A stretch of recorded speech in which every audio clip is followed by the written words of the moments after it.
akkuma beektani bakki hawaasni kun keessatti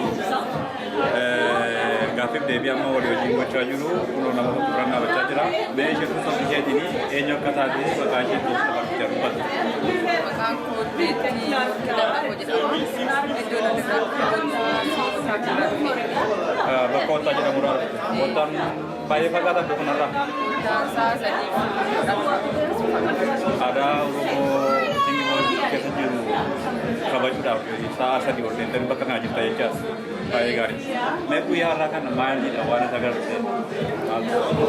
Guyyaa har'aa kabajamaa jiru magaalaa Timboo naannoo Timboo keessatti hawaasni Oromoo ijaaramee rakkoo isaa uummata isaan walitti qabee ibsachuu danda'u isaatti gammachuu danda'ameera.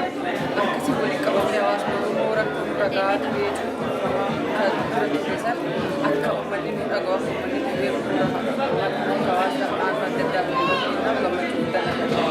Baay'ee gaariidha. Mee Wottaadha akkam sochiin keessan aadaa Oromoo?